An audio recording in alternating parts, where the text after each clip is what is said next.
Nici în această seară o victorie.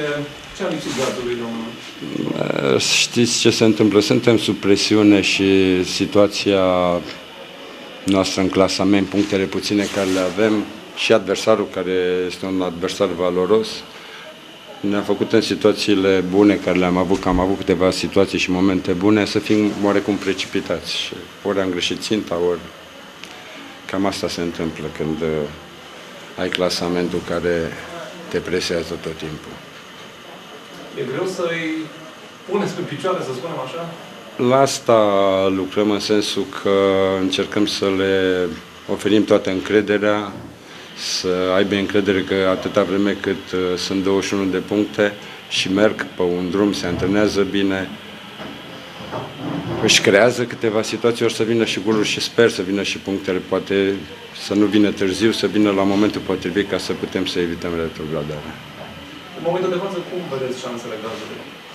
Avem un program dificil, asta trebuie să recunoaștem, că avem joc la Dinamo cu ASEA, o echipe, jucăm la Astra acum și celelalte jocuri cu contracandidate.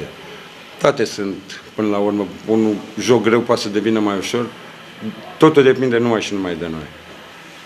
Dacă vom reuși să venim cu atitudine și să nu mai avem precipitarea asta la finalizare, să reușim să dăm pe fiecare jucător 100% la momentul jocului, cred că orice este posibil.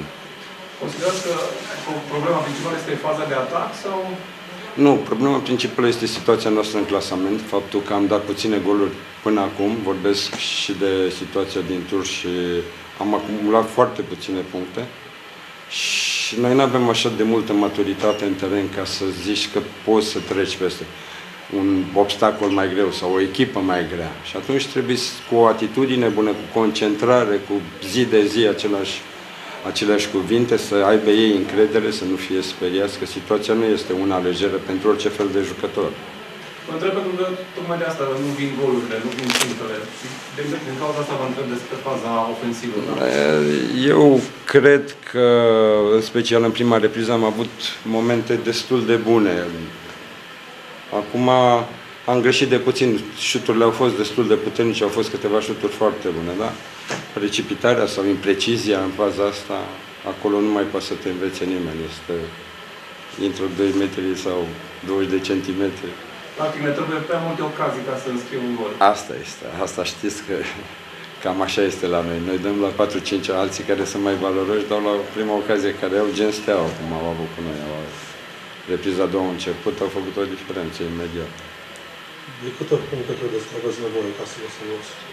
Eu am nevoie de fiecare 3 puncte, ca să spun. Chiar dacă joc la Astra, jucăm la Astra.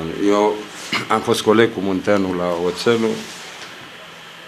Știu că va fi un meci foarte dificil, dar sperăm să facem tot posibilul și nimic nu e imposibil.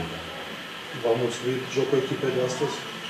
M-a mulțumit atitudinea, m-a mulțumit unele momente din prima repriză, m-a nemulțumit precipitarea, pot să spun, sau decizia greșită care a luat-o Buzean, neșansa care a fost 11 metri dintr-o centrare care nu se întâmplă. Dar am avut șansă mare cu Pleșca că a ghicit și a salvat măcar punctul acesta.